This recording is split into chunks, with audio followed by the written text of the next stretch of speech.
And this is the Dog Tornado by Nina Ottoson. It's a dog toy company in Sweden, and has different layers. Put the dog food here, and dog has to move the different panels to get the food.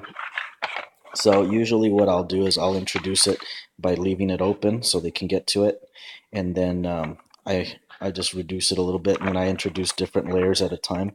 But usually they don't need that much help.